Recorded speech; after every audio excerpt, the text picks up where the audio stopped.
You can use hashtag pound or hashtag Ascent events for Insta or Twitter or Facebook. So get those things posted out there. Please make sure you're staying in chat. There's a lot of good information flow coming in there. And we are recording this, by the way. So each of the segments that we're going through will be broken down and represented for you to review them, do whatever you want to with them. And we'll put them on the website as well. So next up, Greg Eisen is going to take us through brand promise, one of the most important things that you need to do inside of your business. And it gets kind of ignored a lot because there's a ton of confusion around this piece. So Greg stepped up a year ago and said, I want to take this on. He said, somebody needs to take this on. And you know how that goes in business. When somebody says somebody needs to take this on, it's like a vote of confidence that you can go do that. We gave him that vote of confidence. He did a great job with it. So I'm going to turn it over to Greg. He's going to walk us through brand promise. You ready? Ready to go. All right, brother. All right. Well, good to be with everybody here this morning. Hope you're enjoying the event so far. Andy said that this is my favorite thing to talk about. And I don't know that it's my favorite thing to talk about, but I do believe it's extremely important, particularly in light of the business climate that we're in right now. COVID is forcing many of us to re-examine our businesses, re-examine our strategies, and arguably core customer and brand promise are amongst the most important things within that component, within the strategy component. So it's something I am passionate about, and I'm excited to talk about it with you guys here today. This is generally a workshop that could take 90 minutes to 120 minutes, and we're going to bang it out in 50 minutes. So I'm going to talk quickly, and I'm going to share a lot of information. And I'm going to be looking for you guys to work in the playbook on pages 19 through 22. So have that handy. Hopefully you've got that printed out. I'm going to be asking you guys to do some heavy thinking. So really, really thinking about your business, your customer, and what promises you're going to make to them. And you're going to likely, more than likely, want to bring this back to your teams and conduct a similar exercise such as this with your teams. It can be done with your coach, of course, or it could be done on your own. So let's go ahead and get started. I'm going to share my screen.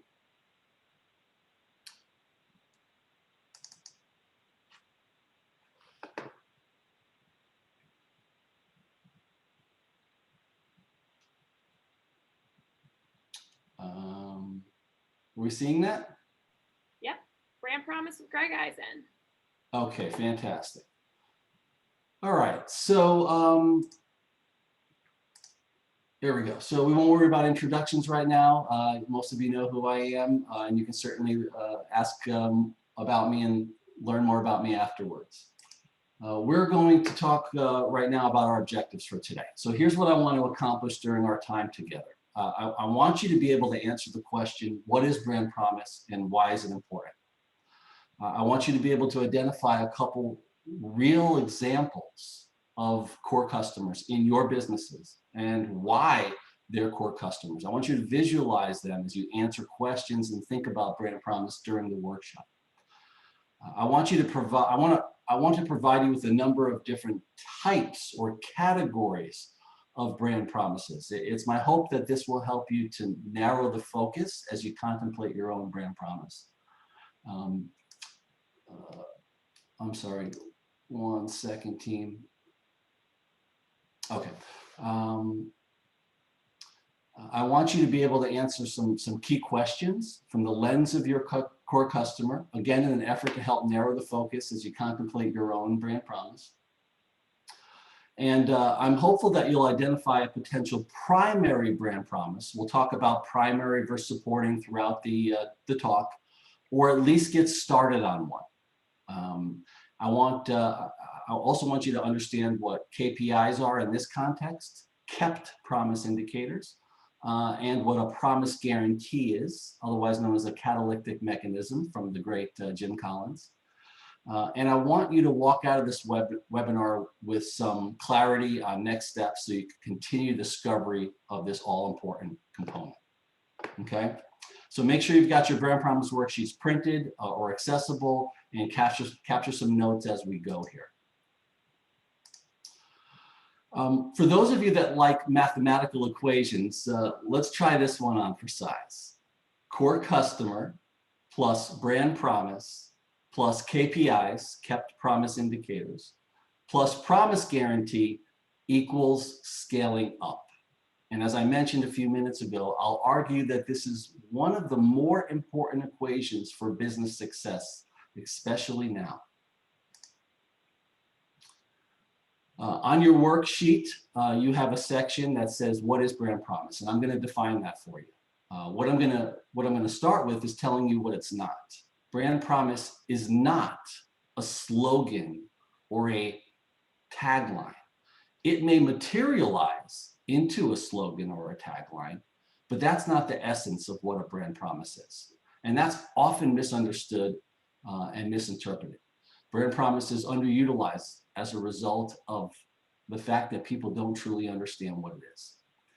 So I want you to write this down in your worksheet, and I want you to commit to understanding this. Brand promise is a promise or set of promises that you make to your core customers that you deliver on consistently and differentiates you in the marketplace.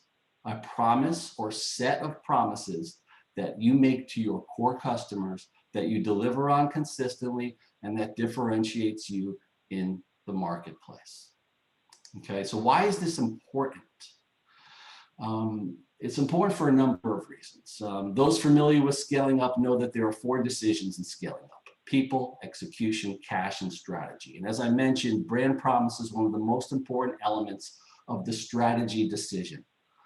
Frankly, I don't believe there are too many things more important than having a really good understanding of who your core customers are and what promises you're going to make to them.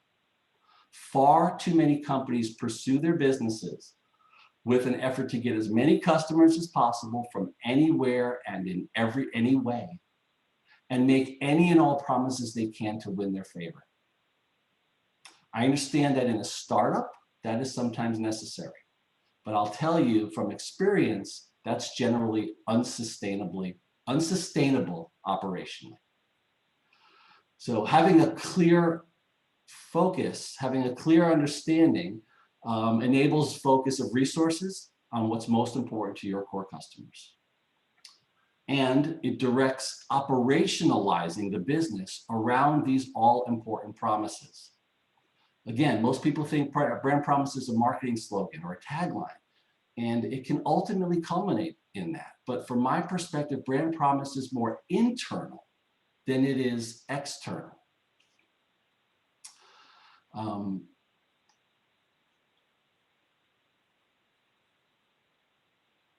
I'm sorry. So if you're going to make a promise or set of promises to someone, you must operationalize it internally. And I'll just tell you a quick story. I was in the photography business for almost 20 years, sports photography, youth sports photography. And one of the things that we recognized is that when we took pictures of the kid in his little league, it would take 4 to 6 weeks before those pictures were returned to the family. 4 to 6 weeks before they got their pictures. So we recognized an opportunity to differentiate ourselves in the marketplace. And we put a promise together around turnaround time, speed of delivery, how long it takes to turn around pictures. And we had to set a promise of 12 days, from 4 to 6 weeks to 12 days. Now, making that promise does no good without looking at the entire business, every step along the way, and determining how we are going to operationalize that in order to deliver on that, right? What happens after we take the picture? What vendors are we working with that can deliver on this? How does this process work so we can deliver on that consistently? So you must operationalize these promises. And as I said, a brand promise enables you to build a real identity that sets you apart and differentiates you from the competition. And it's what brings core customers to you and creates deep trust in them. Okay, so that's why it's important. Some of the reasons why it's important. I want to share some additional notes that provide added context to this. And many of these are really, really important. So number one, ideally, preferably, If you can determine who your core customer and the sandbox that you're going to play in first, I think that's a real win. Sometimes folks skip over that, and today we're doing a workshop that may get us started with brand promise, but I really want you to come back and revisit that core customer and make sure you're clear on that. It's important to understand the difference between primary and supporting brand promises. Scaling up, and the book talks about generally 3 brand promises. Southwest's, for example, lots of flights, lots of fares, low flights, lots of fun. Today, I want to focus on primary. I only want to focus on primary and get us started. I also want to note that brand promises could be aspirational. They may not be something that you can deliver on today, and that's okay. We'll have some time to work on that. We'll have some time to operationalize that before we go to market. But being aspirational is really important if you're going to differentiate yourself in the marketplace. So don't be afraid to be aspirational. It is possible to have multiple brand promises if you have different customer segments. It's also possible to align them. In the photography business, I had the youth sports league, the presidents of those leagues, as one customer.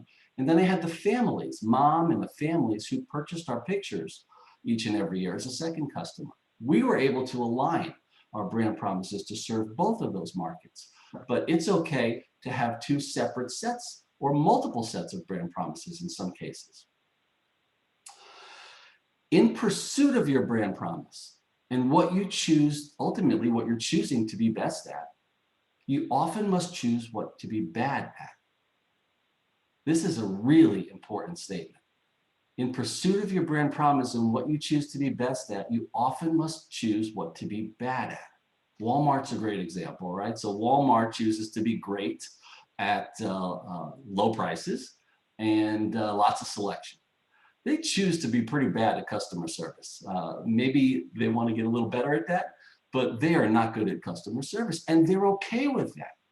They realize that they want to apply their resources and their focus and their energy at driving those prices down and having a ton of options and selections. What are you going to choose to be bad at on your pursuit of excellence? Another comment here is, we will not likely solve this today. This is to get the ball rolling. Now, you may have an aha moment, and that would be wonderful. I rolled this out to a client in Minnesota recently, Catherine and I did, and they basically walked out with that brand promise. And within a couple of weeks, they picked up 4 brand new accounts, large accounts, as a result of that exercise and that aha moment in that workshop. So maybe you'll have an aha moment, but I wouldn't expect to solve this today. Let's get it going. Brand promises without kept promise indicators, and often but not always promise guarantees or catalytic mechanisms, are usually insufficient. So you need to look at all 3 of these pieces. And very importantly, we must validate these findings with our core customer. Whatever you come up with today or in your workshops with your teams, it's really valuable, and it's great to go through that exercise internally.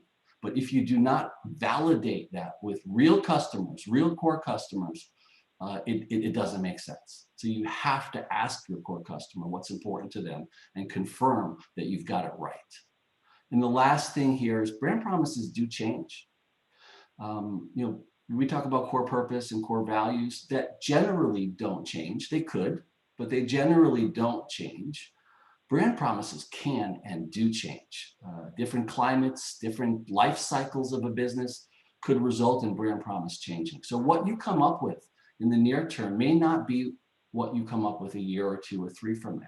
So recognize that and keep a close eye on the market and understanding the customers to the points mentioned earlier today, and recognize that that can change.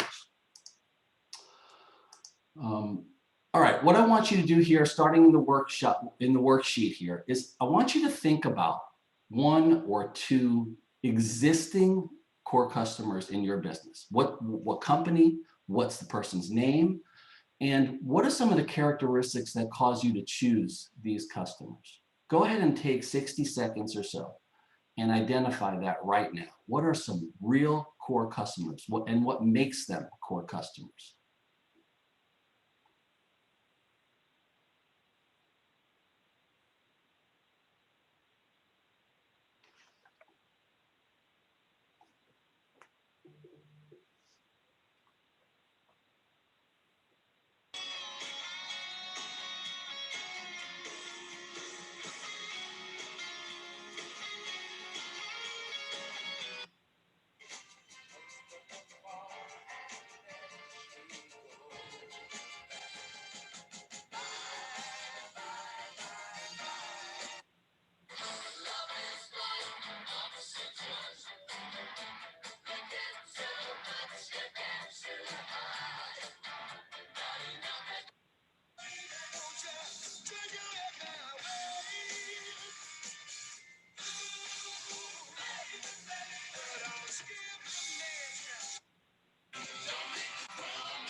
All right, so hopefully you've got a visualization of a couple core customers. In the photography business, we made a interesting decision relatively early on in our career. Photography is a broad concept, right? We could do lots of different kinds of photography: sports, schools, weddings, bar mitzvahs, landscape, pets, children, you name it. We made the decision to focus exclusively on youth sports leagues ages 4 through 12 in the 5 major sports in particular marketplaces. And that decision ended up being one of the most important decisions we ever made. That ability to focus and narrow in and understand who our core customer was really led us to considerable growth. We became experts at that particular area in that particular field. We became the best of the best by focusing on that niche. If we had done weddings and schools and all sorts of other things, there is no way that we would have developed that expertise and that focus and applied the resources needed to grow our business. So really think about this important question. Petra has a terrific core customer. You can take a look at it there. We've spent a lot of time thinking about this, looking at this, and we committed to writing, something I suggest all of you to do as well. If you take a look here, we're looking for firms, generally speaking, that are doing 10 to 200 million a year, 50 to 500 team members, entrepreneurial owner operated, generally speaking, lifetime learners, and have time to work on these things amongst other things. So get crystal clear about who your core customer is. Okay, so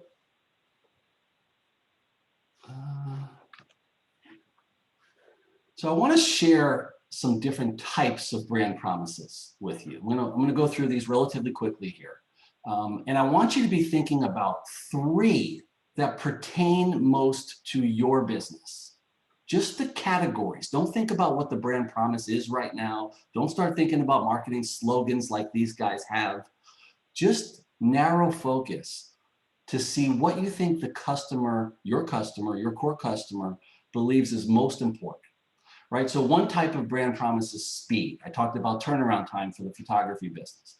Speed of delivery, speed of response. Domino's Pizza is a perfect example. 30 minutes or less, or your money back. Another type of promise is ability to schedule rapidly or limited wait time. Rackspace is a good example of that. 2 of their 3, or maybe even all 3, are related to limited wait time. Get hardware fixed or replaced in an hour, answer phones in 3 rings or less with a real person, and 1 phone transfer. So their promises are around limited wait time.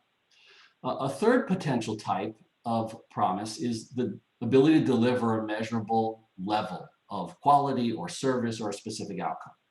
Geico is a good example of this. 15 minutes or less, that's a speed piece, promise 1, can save you 15% or more. That's the result piece. Okay, so they're looking to deliver a measurable result. Ability to stay within a quoted price, the Red Balloon example. Pay no more for the experience bought through Red Balloon than for those purchased directly through suppliers. In their case, it's a bit of a price match approach. Selection of services or products. Amazon's a great example. Earth's most customer-centric company is one piece, and where customers can find and discover anything they may want to buy online pertains to selection of services or products. Interesting note here. Some promises are very direct, overt, customer-facing, like Domino's Pizza, 30 minutes or less. You know exactly what that means. The customer knows exactly what that means. And some are more subtle, kind of behind the scenes. Amazon's, where customers can find and discover anything they may want to buy online. So that's okay to go either way, but I can assure you that there are kept promise indicators internally that determine whether we're delivering on those promises or not. So if Amazon's not telling you exactly where customers can find and discover anything they may want to buy online, they know what that means, what it takes to deliver those promises, and they're tracking things that define that. So you can go either way, something direct to the customer or something more subtle that makes a statement, but is operationalized behind the scene to validate it. All right, another type of promise is convenience, easy to buy. So Uber, tap a button, get a ride. No cash, no tip, no hassle. Those are good examples of convenience, easy to buy. Customization options. Back in the day, the Burger King slogan, have it your way. That was their promise. Get your burger made your way. Another type is lowest affordable pricing. Walmart. You generally have to be high volume for this to be a brand promise category for you. Walmart, save money, live better. Durability or sustainability. Land's End is a good example. Guaranteed, period. And lastly, social impact, something like Bombas, the sock company. One purchased equals one donated, always and forever. So think about 3, if you can, that are most relevant to your business, your industry, and check those boxes to help narrow focus here.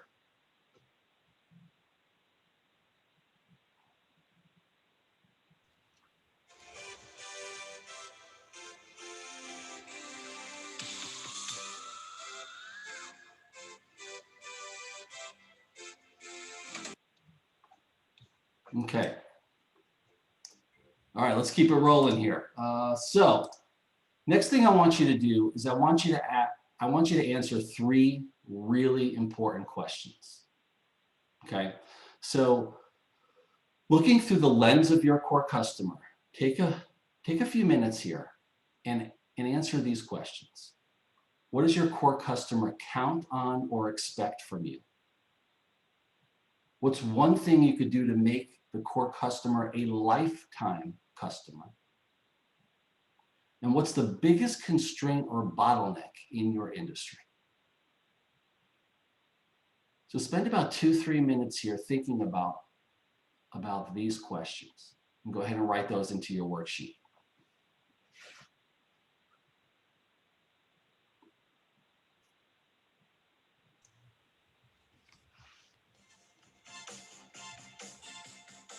Can you repeat the question, please? Right on your worksheet, there are, and on the screen here in front of you are 3 questions. What does your core customer count on or expect? What's one thing you can do to make the core customer a lifetime customer? And what's the biggest constraint or bottleneck that exists today in your industry?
All right.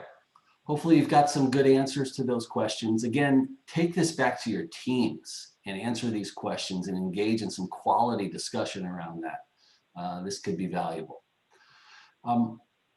So now that you understand a real definition of brand promise and you understand why it's important and some important context around it, you've visualized an actual core customer, some real life core customers, and understand what characteristics they possess.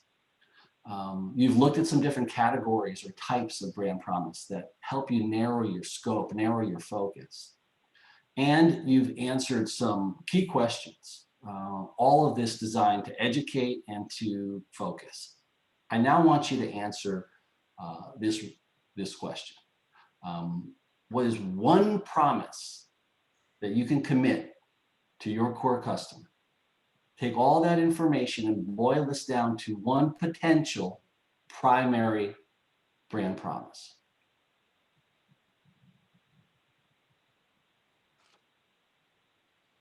And it could be aspirational, as I mentioned earlier. It doesn't have to be something that you can deliver on today.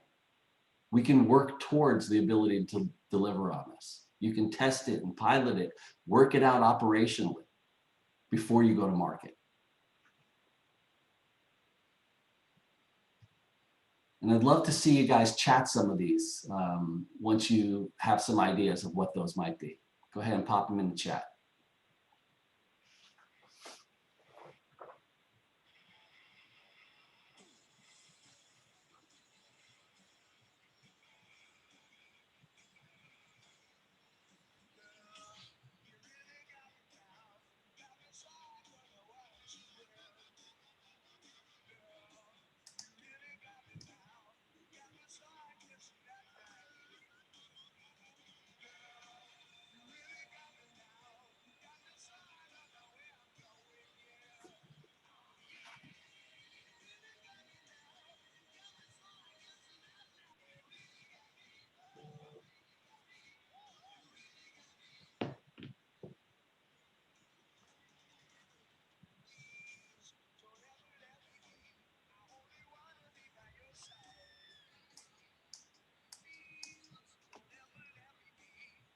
So we got response time,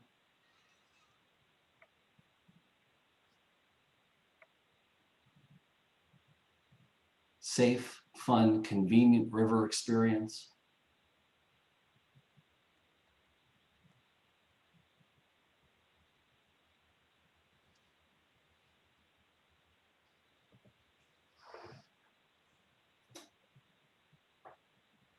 okay.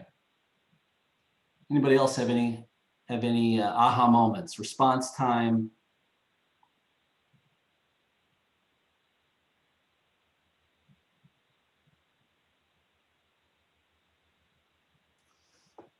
okay.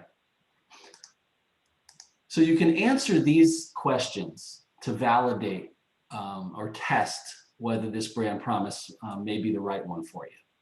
So will your brand promise both retain core customers and attract new ones? Will your brand promise excite your sales team to generate more leads and make conversation easier? Are your core customers' most critical needs being addressed by your brand promise? Is your brand promise something that you can or will be able to consistently and uniquely deliver? Will your brand promise help your company stand out against the competition? And is your brand promise simple, measurable, and meaningful to your core customer?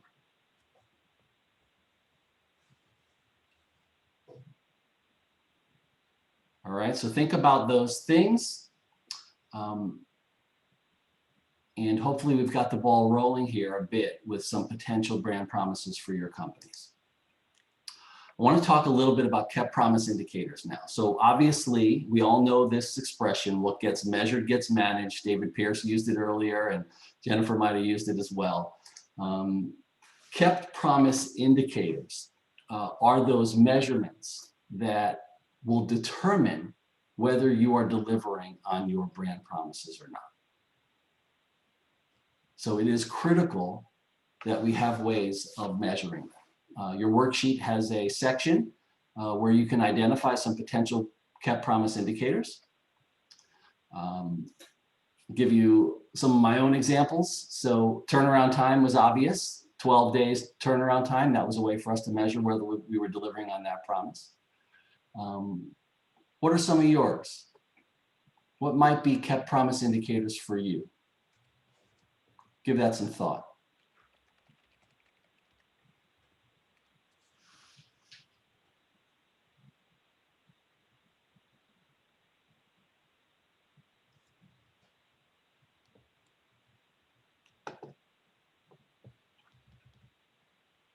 Uptime.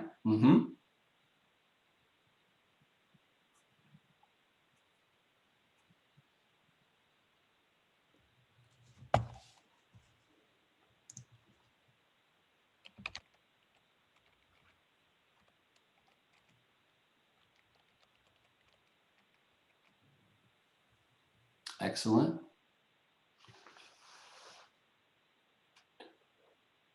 Answering emergency help desk tickets within 15 minutes. Excellent.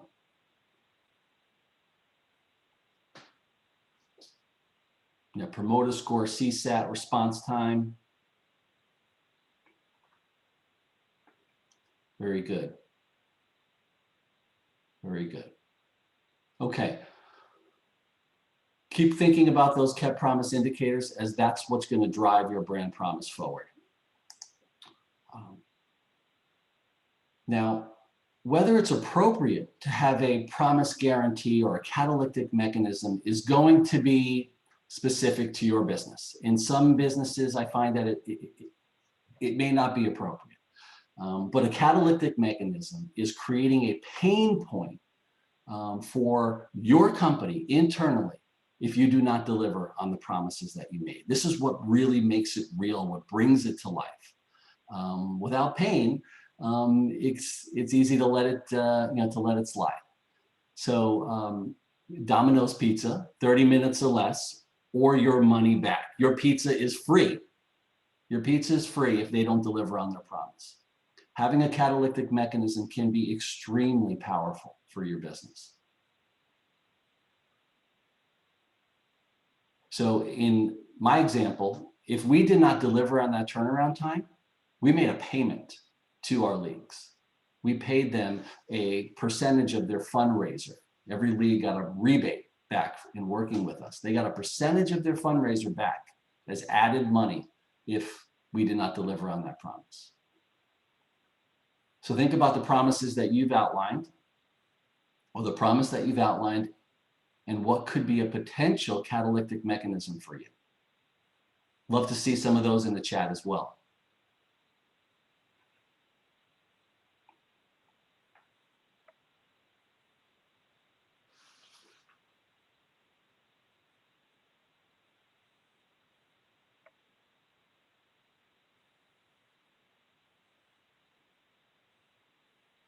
Will be any price by 10%.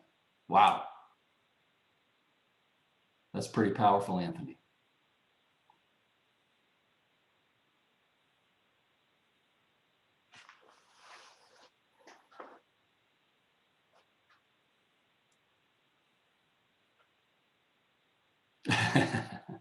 Anybody else have any potential catalytic mechanisms they can share with us?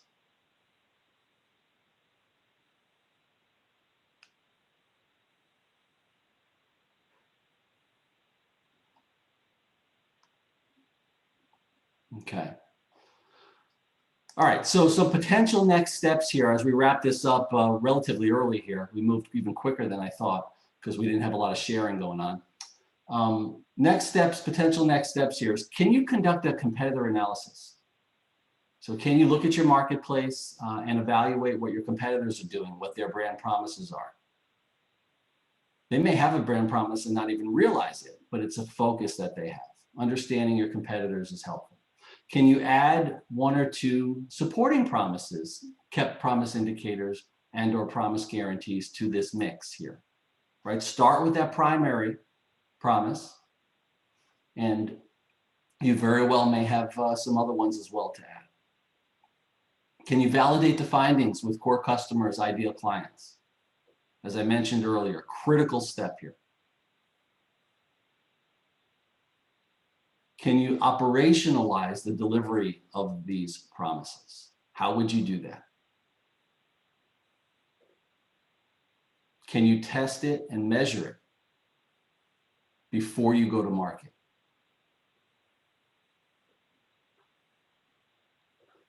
And then can marketing put these promises into a catchy statement or a set of statements?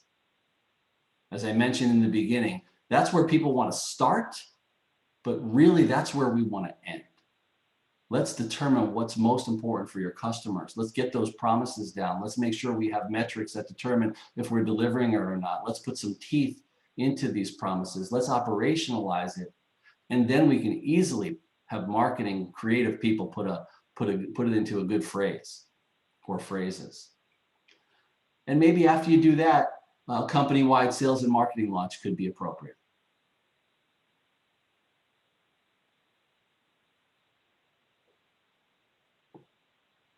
All right, so that is the workshop, and I'll open it up to some questions anybody might have. Does anybody have any questions for Greg around brand promise and like how do you put this into your organization and make it really valuable? Greg, there's a couple comments in here you might address. It says, unfortunately not applicable in my business. How would you handle that, or how should we handle that? Well, I'd want to understand why. Certainly, I want to understand why it's not applicable in your business. So, Anthony, you on the call where you can just unmute and just talk for a second?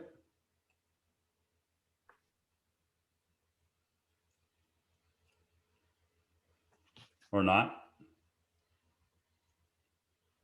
Has anybody addressed this before where it's not applicable? Some kind of a guarantee?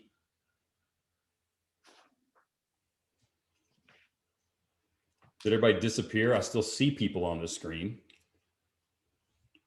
So there's a couple other questions coming in, Andy. One is, I think it's a good concept to consciously be bad at things. Do you just leave this unsaid, or do you explicitly say we are bad?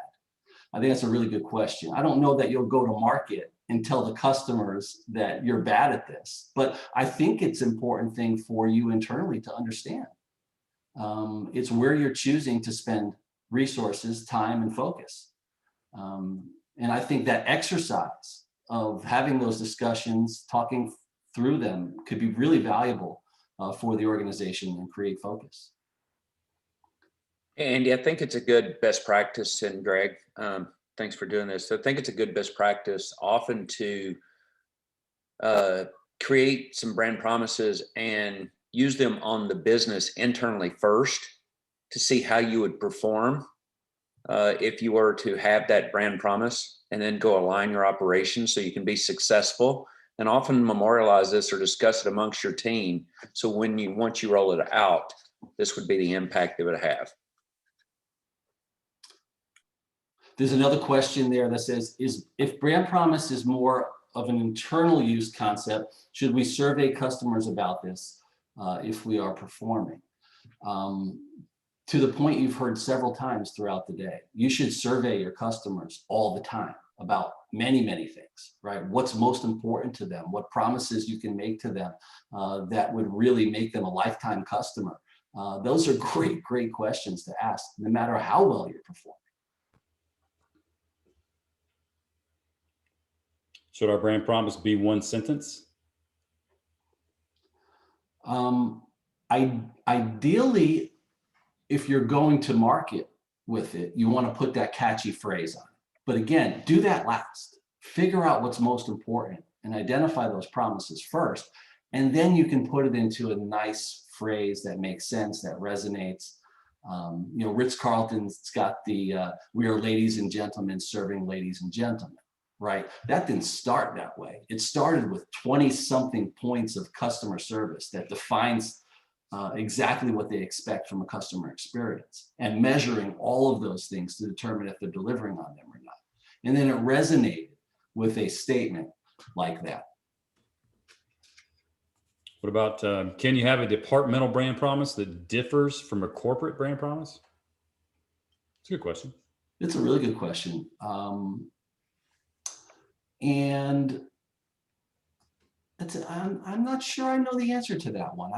You know, don't forget that ultimately it's called a brand promise because you're building a brand. Ultimately, the things that you're choosing to be great at, the things that you're going to deliver on consistently to the consumer, is what you're going to be known for in the marketplace and build that identity around. So I think it's a good idea to have some promises by department, some things that you focus on by department, but that's not necessarily a brand promise, a customer-facing promise.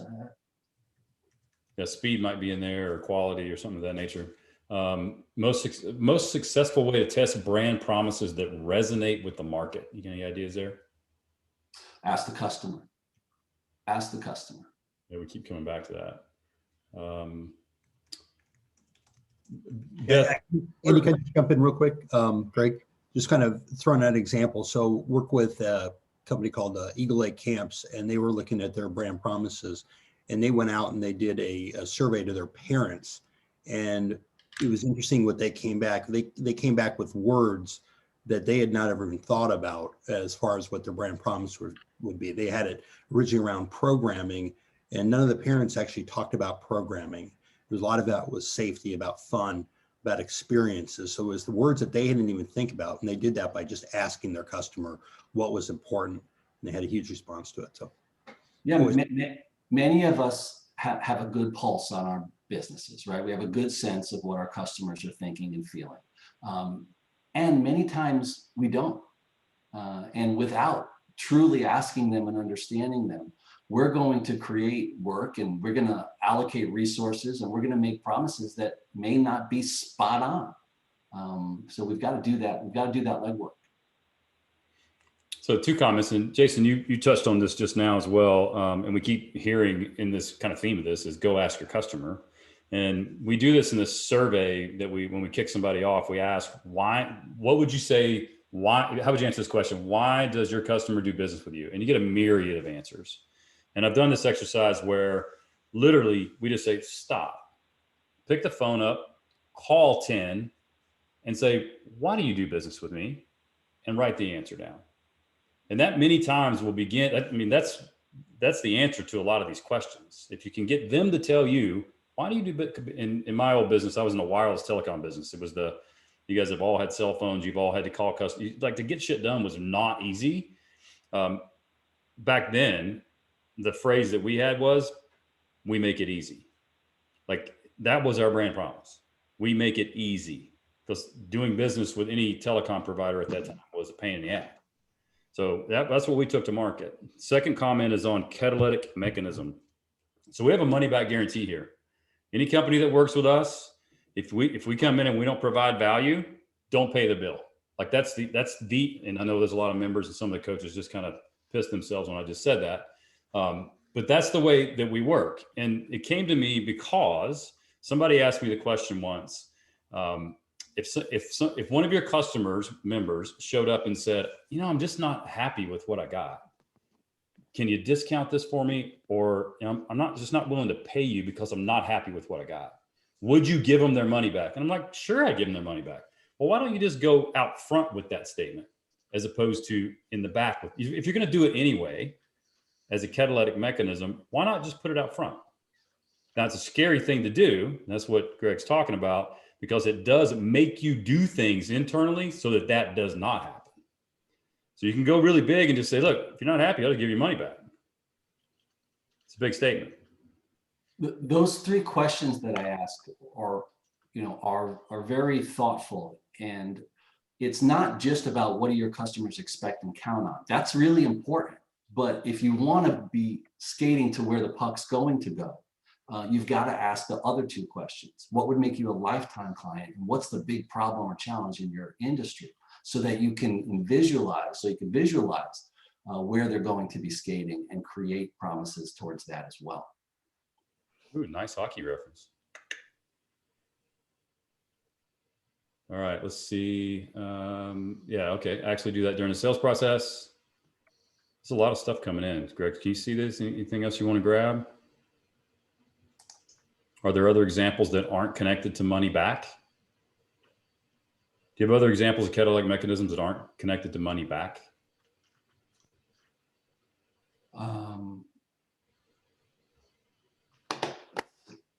Our product is 1.5 to $2 million homes. So I mean, it could be in your business from a construction standpoint, it could be upgrades or change orders or discounts or maybe speed. I mean, that was my issue. Andy, can I jump in there with maybe a comment helpful for, I work with a lot of home builders. there's home builders who I work with, and when they establish their brand promises of on time, clean and complete on delivery, right? That's the number one thing across their brand that they hang their hat on. And their catalytic mechanism, which happened in the middle of a planning session because they were having a hard time meeting those standards that they laid out, is that the CEO of the company turned to the construction team and said, guys, what normally happens if we're a day or two or a week late on delivering a home? And they were all proud of themselves. They said, oh, well, we take care of it. You know, if they can't stay where they are, we put them up in a hotel. And with the CEO said, well, that doesn't sound all that magical to me. Their core purpose is to deliver dreams and create magical memories. The way they do it is by building homes for people. So what he decided in that moment, he said, if somebody is 1 day or 1 week late, we're putting them up at the Four Seasons. And it's coming out of the construction budget. It's coming out of your bonus pool. So even then, when they didn't live up to their brand promise, the response was so overwhelming. They got people on Facebook and Instagram saying, holy shit, these people just put our family up at the Four Seasons for a week. They didn't have to do that. It was amazing. This is magical. So that's one that isn't necessarily money back, but buddy, they lean right in and do something for the client. Yeah, There's a couple comments around upgrades in the chat. It's another approach. You can upgrade to another level of service, that's always a good approach. I think it's fair, and there's often some hesitancy about feeling like there has to be a guarantee that involves money or if you think about Disney, where dreams come true, there's really no penalty clause where if you go and your kid cries for 3 days and scared to death of characters. And so I think you can, think of Southwest, lots of flights, low fares, lots of fun. Well, their fares aren't necessarily the lowest anymore, but it's still a brand promise. So there are brand promises out there, Amazon easy, Amazon's not always easy, especially with third-party suppliers. So I think not getting hung up on feeling like there has to be a penalty clause, to the extent that you can commit to those guarantees, like a week in the Four Seasons, drives it home a little stronger, but don't be hesitant to put it out there for fear of not wanting to tie that back end guarantee to it. All right, so let's give Greg a big round of applause. Throw a bunch of love up there to Connecticut. Nice job. Good content. And if you're familiar with Monty Python, now for something completely different. So I hope